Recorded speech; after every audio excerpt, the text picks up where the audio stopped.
Good afternoon. Do you know what that is? It's the room for the next lecture. So today,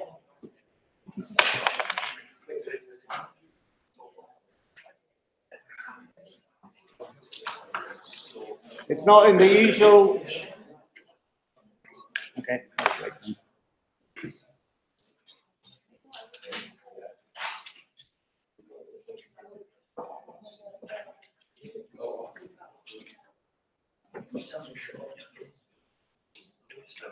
You tell them.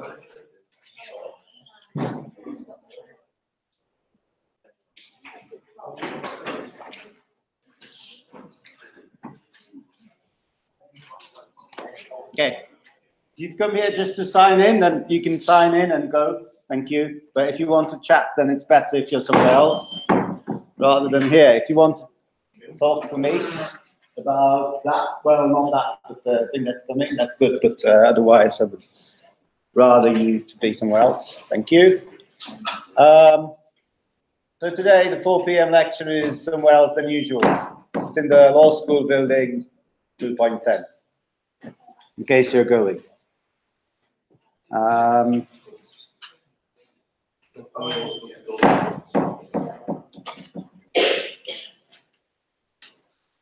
There are questions? No.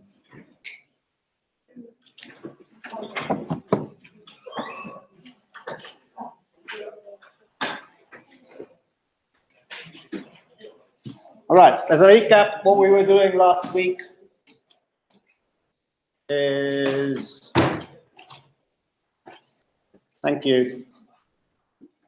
And if this continues, then I'll just go home. I don't particularly fancy giving a lecture when half the students are chatting. So say it again one last time. Okay? If you're here to learn something, then you're very welcome to learn something. But if you're here to chat, then you're disturbing everybody else, including yourself. I don't like it. So if you want to sign in, just sign in and go somewhere else. Now, what we did last week was we're trying to find what's called a Nash equilibrium. Okay? A Nash equilibrium in a game, we're looking at two-player games. It's a situation, it's called an action profile. So you take this game, the blue player can choose among 4 things, and we don't know what they are, but we don't care because we're just looking at the maps of it. And we'll look at the applications we're leaving aside for the moment. So the blue player has 4 different things to choose from, the red player has 4. And an equilibrium in any game means that when they settle on, well, like in this case, they settled on blue playing the 3rd action, and red also incidentally playing the 3rd action.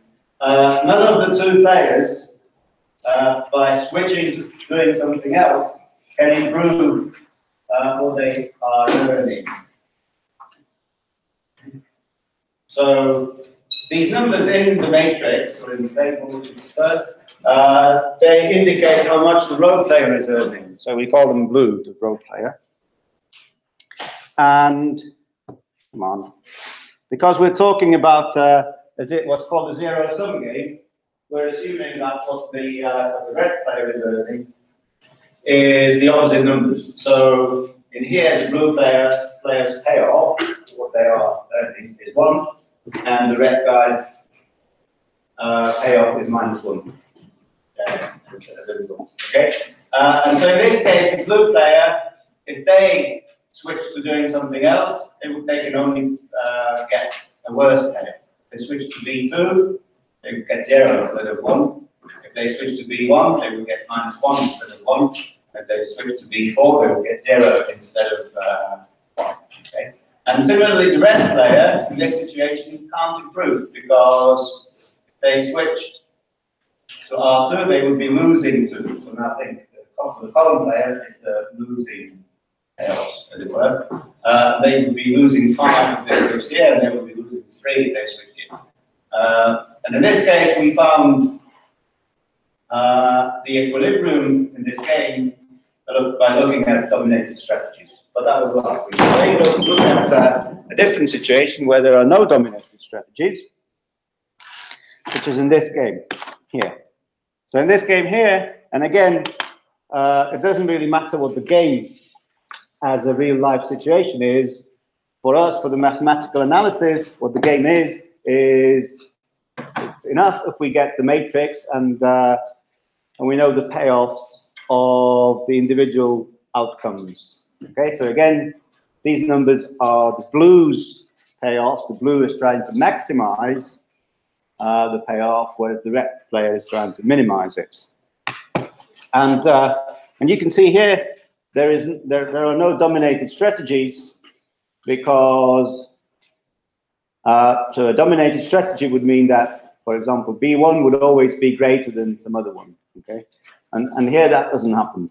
So because if R1 plays, sorry, if red plays R1, then B1 is better than B2. But if red plays R2, then B2 is better than B1. So you don't get any kind of ordering on the strategies. And in this case, what one would want to do, so it turns out that the best thing the players can do is try and find the best worst outcome. Okay, so the best worst outcome in something in the following sense. The blue player wants to find the best worst outcome. So they look at the possibility of playing B1. So what is the worst thing that can happen to blue if they play B1?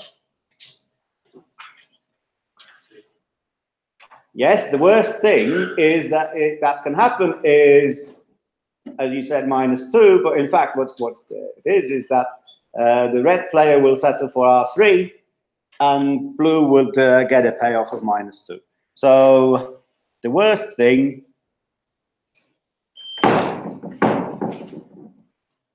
in this case is the minimum of the row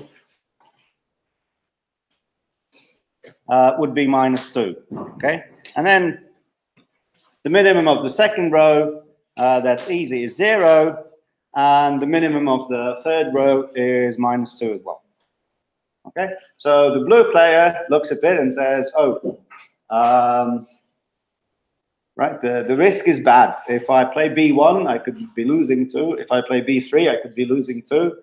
So he decides to go for B2, where the worst case is the best possible among the 3 strategies available. All right? And what's the red player going to do? Well, the red player is going to do the same thing. So what is the worst possible outcome for red if red decides to play R1?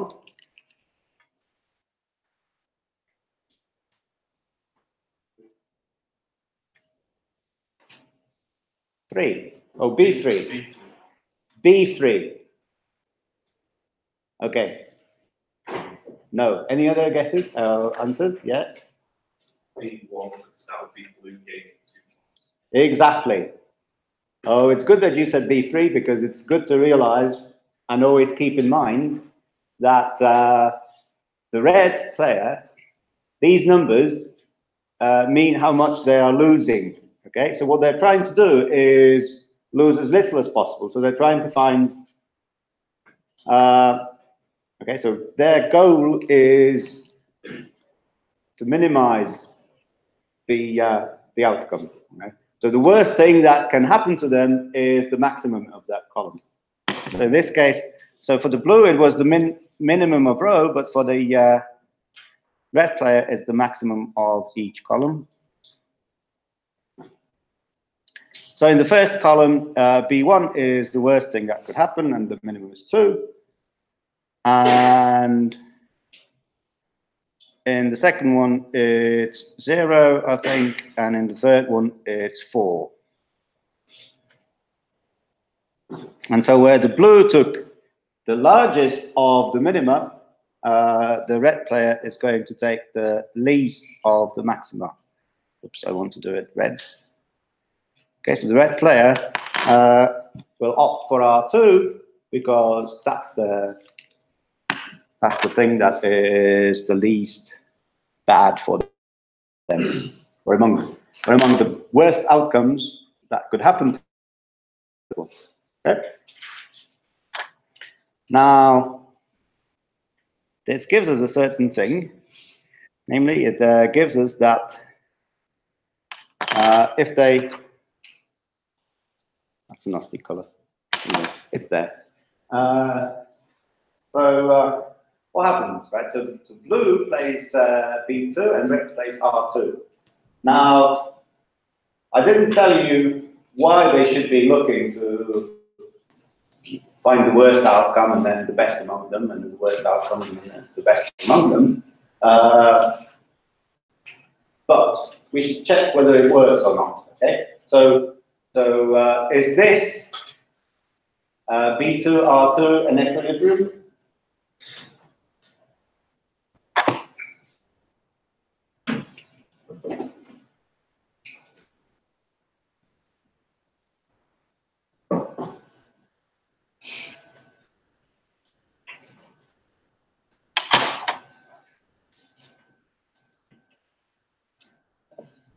Yes?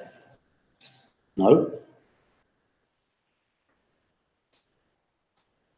So let's go back to what it means to be an equilibrium. An equilibrium means that this would be an equilibrium if none of the players, not blue and not red, could improve without the other player changing what they do. Okay. So look at this. Blue is earning nothing, losing nothing. But if they switched to either B1 or B3, in either of those two cases, they would be losing one. Okay, so they have no incentive to switch. So for blue, it's okay. Blue doesn't want to switch. Now, how about red?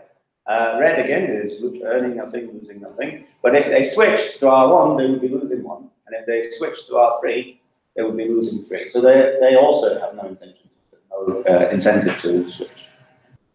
And when that happens, that none of the players wants to switch, given what the other player is doing, that's called an equilibrium. So the answer is yes, because blue could only worsen their playoff, not payoff, playoff.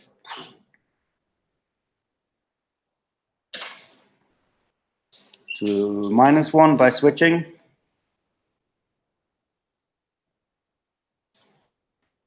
And red could worsen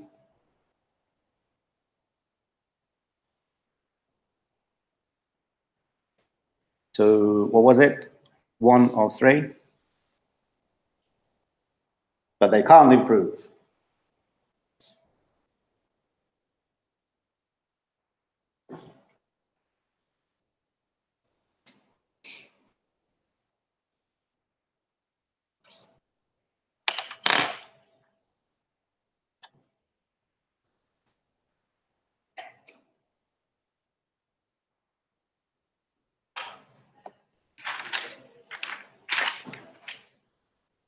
Okay, so so we found an equilibrium, and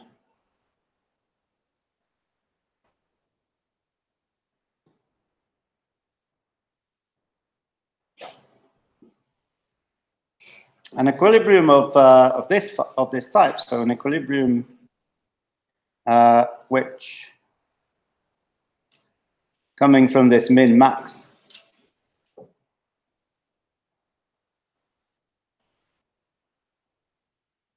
is called the saddle point.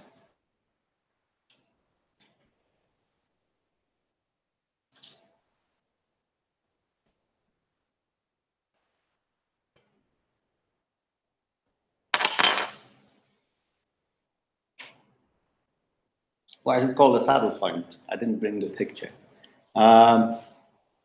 We've been doing analysis of functions of two variables or something like that, minimum, maximum. No, not yet. Yes. I don't know. Maybe it's second yes. I really don't know. Okay, so a different thing. So when you're walking in the mountains, right, so what will happen is you go over a saddle, over like a mountain pass, and so the mountain pass is a kind of a lowermost point between crossing from one side to the other. So when you're in the pass, when you're on the top of the pass, that's called a saddle as well. It looks like a horse saddle a little bit. So for you can only go down, okay? Because when you're walking forward, then you're going down, and when you're walking backwards, then you're going where you came from. That's the saddle. But if you turn round like this, then you could only go up, and like this, you only go up, because you found the least point, well, not the least, but the lowermost point in that kind of crossing. That makes sense. So this is a similar situation, is that when you look at this, it is a bit like a saddle, because if you're going left or right, the landscape only goes up. It increases, right? Because that was the minimum of the road. So walking row-wise, you're only going up. Whereas walking column-wise, forward and backward, you're only going down, because the zero was the maximum of the column. So that's why it's called a saddle point. In the book that I was giving out last week, you have a picture of it. If you don't have the book, ask for it in the lab. Okay. Okay, so, right, so the question is, does doing these min-max things always lead to an equilibrium? And the answer is kind of hidden in the theorem that you should have. Oh, forgot to ask. So this is, then you should have a last week's handout. Okay. Does anybody need last week's handout? Oh, there's a lot of people. Okay. Can you please pass it around? If you don't have one yet, keep one. Thank you. Okay, so I don't want to spend too much time on it. You can read it in the book as well, including the proof. But basically what it says is you should find the minimum in each row. We've just done that. You should find the maximum of each column. And then among the minima, you find the largest one, that's R. And among the minima, you find among the maxima of columns, you find the smallest one, that's S. So in the language of this 2 would have been S1, S2, S3, and then this was row 1, row 2, row 3, and then R is the smallest of them, so it's 0, and S is the largest of, no, R is the largest of them, so that's 0, sorry, and S is the smallest of them, so that's 0. Okay, so this is what that bit is telling you. And now the important condition here is that it's this one. If the two values that you get are the same, in our case they were both 0. So if they're both 0, then you find a Nash equilibrium. Okay, you could actually find several Nash equilibria if you got the same 0 in several different rows. Then each of them will be equally good. Okay, but that's I don't want to spend more time. So the key thing here is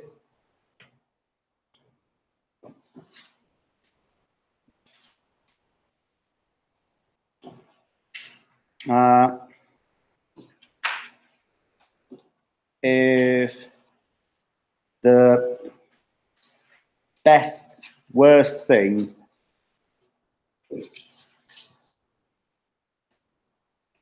for blue and the best worst thing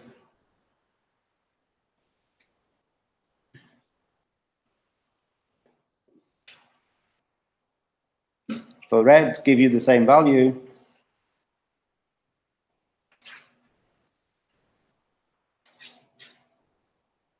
It's an equilibrium.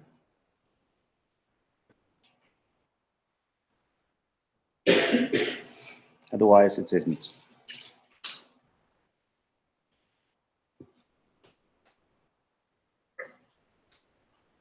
Okay, the theorem is not, strictly speaking, it's not giving you this, but it's true.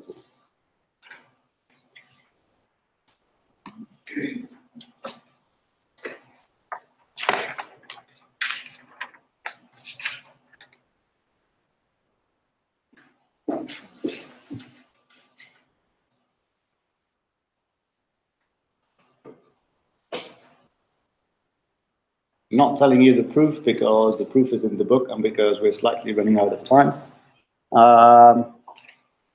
But you should know this. The statement you should know. Okay. Any questions about this stuff so far? Jake? No. Okay. So this is what we're doing. So let's have a. So the question is, can it ever happen that they're not equal? Okay. And if it does happen, what do we do then? And the answer follows. So let's have a look. So let's have a look at this game. Again, it's 2 players, 0 sum. Is it still in last week's handout, or is it? Has everybody got this week's handout as well? Is there a question? For last week? No, I don't think so. Oh, I think I've got one left. Oh, is it? Yeah. When you get it as well.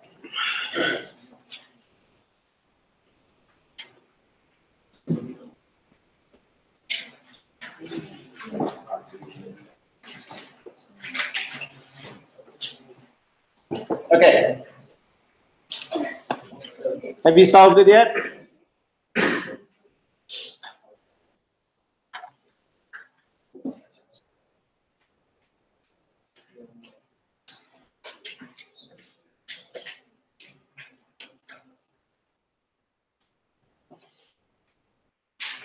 So worst thing in row 1. What's the worst thing in row 1?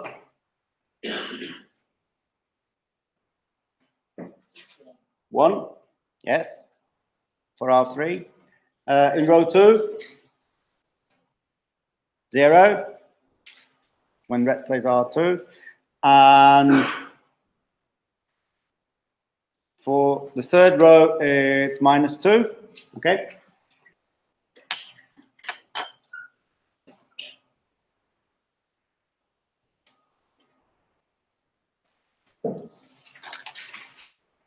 Well, the first thing we should have done, in fact, was to check that whether there are any dominated strategies. And I don't think there are any. So when there are no dominated strategies, like in this example, we go for the min-max. So now we want the largest number in every column. So the first column is 2, and here it's 3, and here it's 4. So what we're supposed to do next? The worst thing for red is to play R1, and that's because 2 is the minimum of the maximum. And what is it for blue? It's 1. So blue is supposed to play B1. I'll use the dark color. So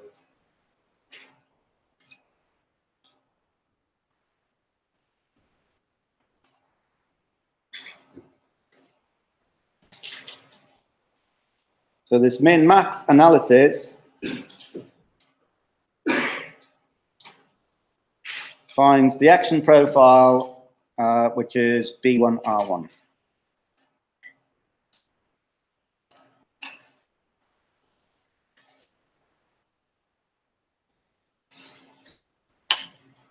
Is it an equilibrium?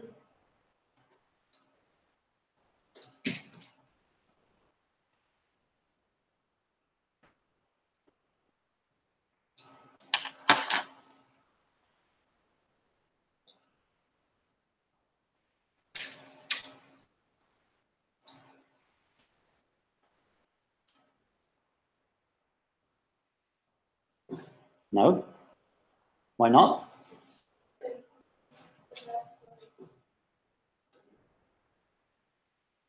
Red player want to play R3 instead. Yes, that is right. So when you look at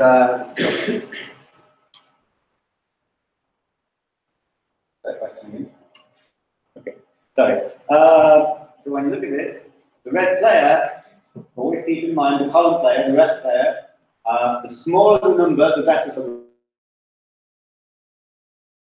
So in this case, or she would have an incentive to switch to R3 rather than keep playing R1, and that would improve their odds. Whereas the blue player is okay, but the red player wouldn't want to stay with R1 because they could be better off. So what would happen is, I'll try a different color. So the red player would want to switch here, and then once the red player switches, clearly the blue player wants to switch again to playing B3, but then the red player wants to switch, but then the blue player wants to switch. So there is no point in this game where they would settle, that would settle for and stay and say that's an equilibrium and we're not switching. So that's what we're playing. Okay.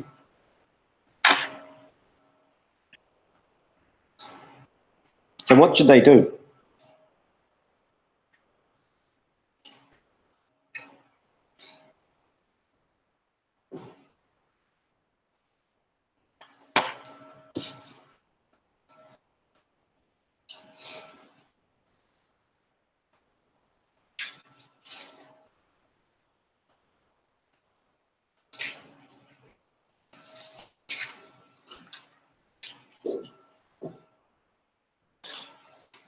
Or a different question.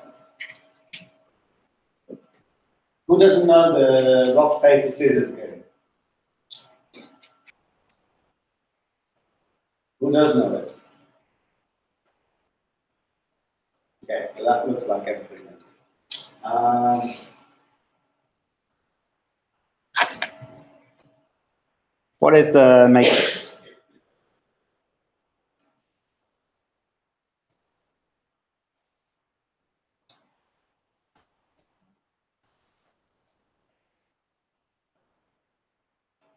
Okay, so there are two players,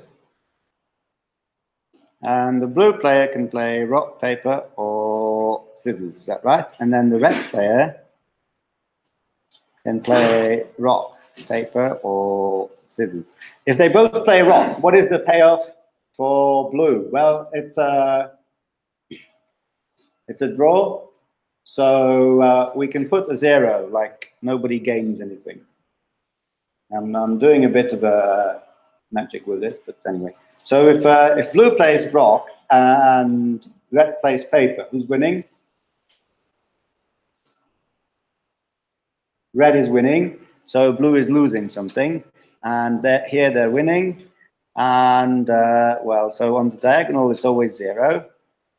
Now paper against rock, that has to be blue is winning, and here blue is losing. And so scissors against rock, that's losing, and scissors against paper, that's winning. Okay, do you agree that this is the payoff matrix? Well, this is a possible payoff matrix for the game. Okay, so again, can you do a min-max? Well, the minimum here is -1. The minimum here is -1, and the minimum here is -1. Whereas the maximum in the first column is 1, and the second column is 1, and the third column is 1. So it doesn't really give you a clue what to do, does it? And in particular, there is no equilibrium. So if red is playing rock, then blue knows what to do, but and so on. So how do you play rock, paper, scissors when you play it? Randomly. Oh, yeah. So in both games, rock, paper, scissors, and that one, whatever that is, it makes sense to play randomly if you're repeating the game. Okay, so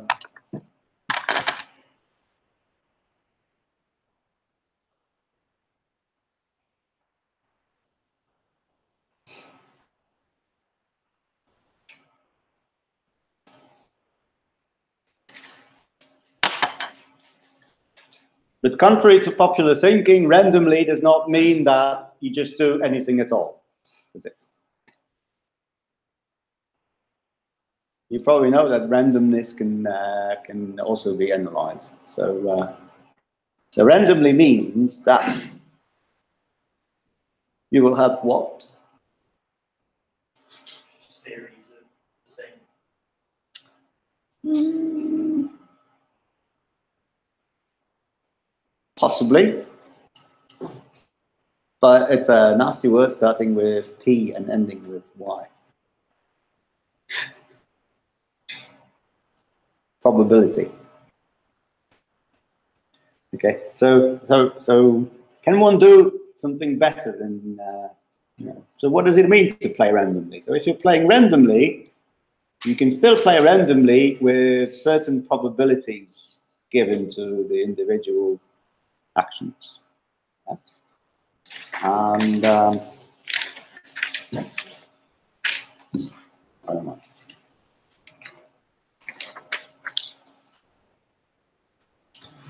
I've lost my notes.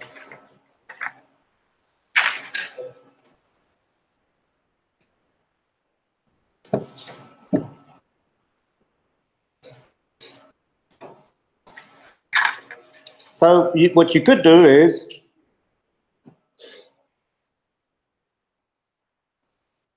I'll try to squeeze it in here.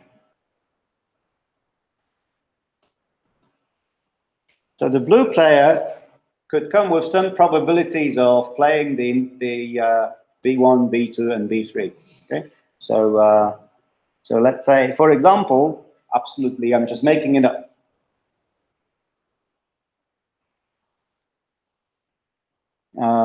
Blue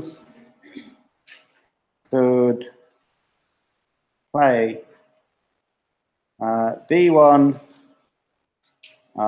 with probability 0.4, okay, and B2 with probability 0.5, and B3 with probability 0.2.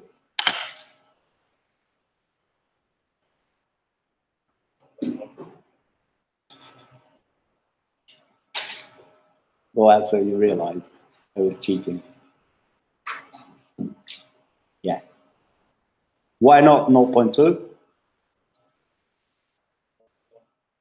Because they can't play two things at the same time, or at least so we're assuming. If they can't play two things at the same time, and moreover, they have to play at least one thing, the probabilities had better sum to 1. Okay, so the probabilities should sum to 1. For example, like this.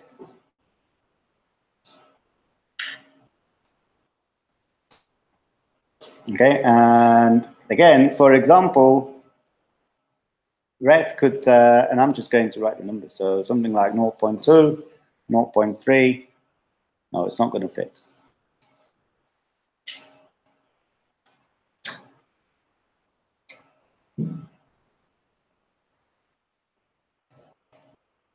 .5. So this is for R1, R2, R3. Now things are getting untidy here. too little space on one slide.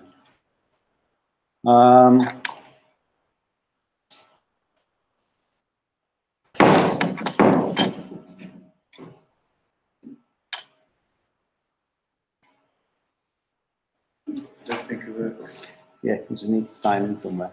Oh, we'll do it later. Just sit. Oh, no, please don't that. Okay, what's going on? Got thrown off now. Yes, the main question is how good does the blue player consider this to be, and how good or bad does the red player consider this to be? Okay, and so that's been the problem because what we said when we were starting payoffs is that whatever is a larger payoff, the player is happier with. But now we have probabilities. So if they decide that blue's probabilities are these and red's probabilities are these, then okay. So how good is that? Right? What is the what do they prefer it to a different set of probabilities for each, or or something like that? And so we need to add another assumption, and we need to namely add the assumption that what we get as the mean value or the expected value from this does express the preferences still. I'll say it again in a bit after I've explained what I mean by the expected payoff. So what is the expected payoff?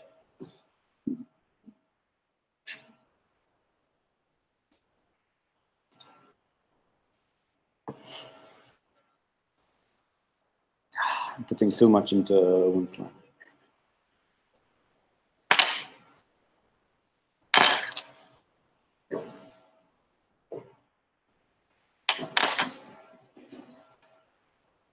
The probabilities are somehow independent.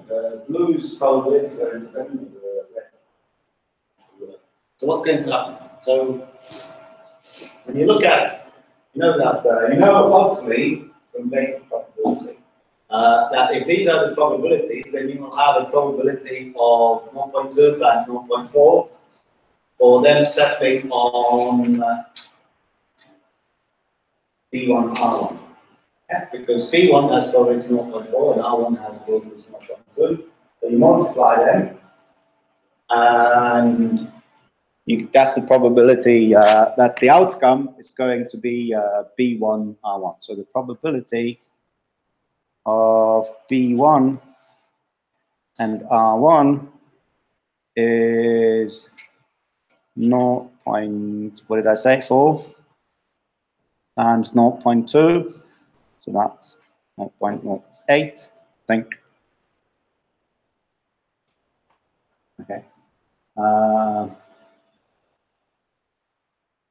And like this, you could work out the probabilities for each of these, each of the 9 different outcomes.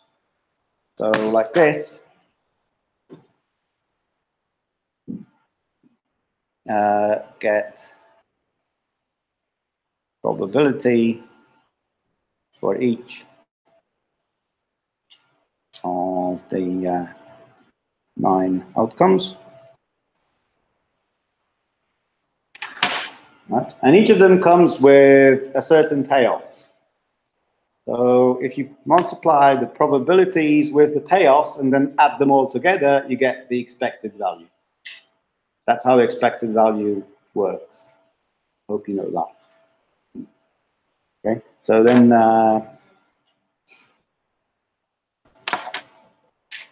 yeah, that's how it works.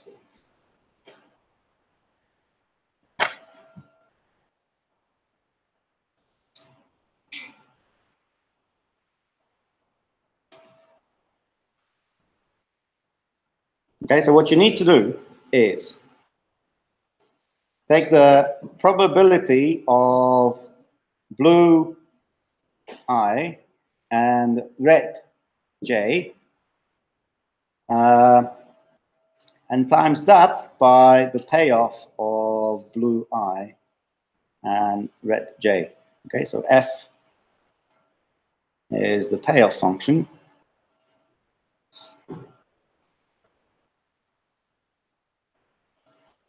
So that's the function that gives the entries of the matrix.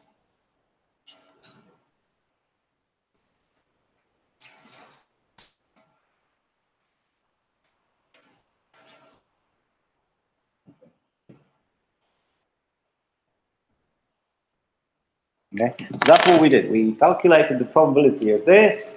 Well, that's actually, in fact, this is just the probability of blue playing BI times the probability of red playing RJ. And then you're timesing it by the payoff. And then when you add it all together for all the J's, and also for all the i's, so all the 9 values in our case, you would add them all together. This is the expected payoff.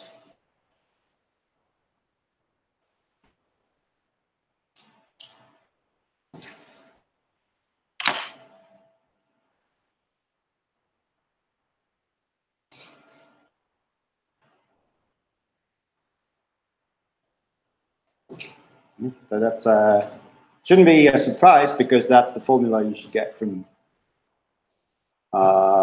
probability theory, basic random variables. Because now the payoff is a random variable if they're playing randomly.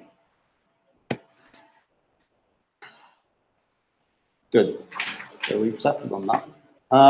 Okay, so we're yeah.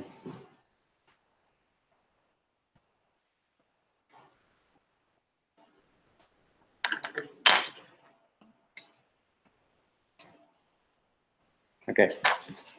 Now, very quickly, I just have what you get, what you got had on the where open.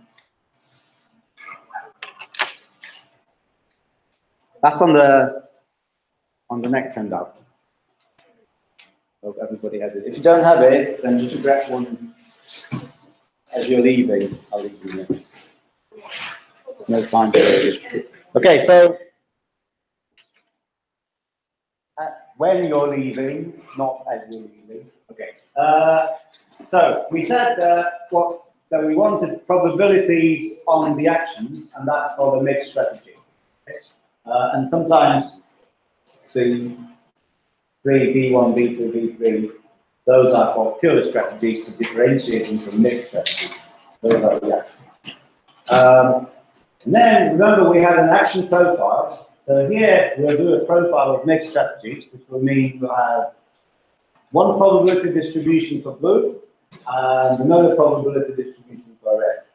And for each of those, when you get 2 character probability distributions like we have, we can calculate the expected payoff as we did. So this is just a definition of some words. Now, and we also have a Nash equilibrium as, so what does a Nash equilibrium do? Before we had every player chose their action. Okay, that was previously.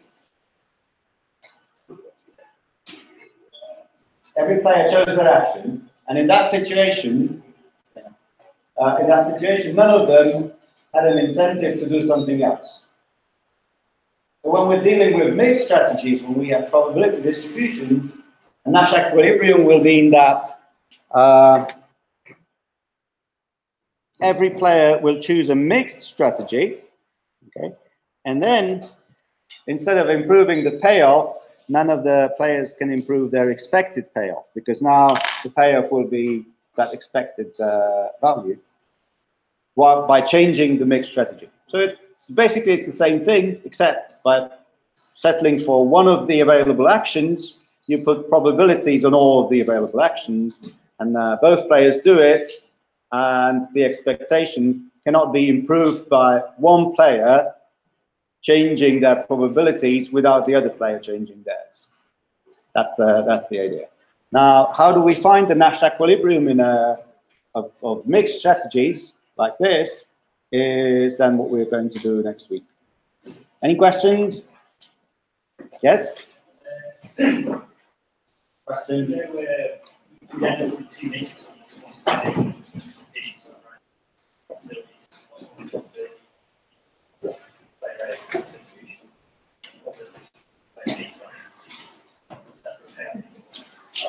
Okay, the question is, we have one set of probabilities for one player and one set of probabilities for the other player. Does that mean that there are two different payoff matrices? No, it doesn't. So I don't know in one sense it means. So there is this one matrix of payoffs, and we can calculate the expected payoff, but it doesn't change to two different payoff matrices. Okay, thank you, goodbye.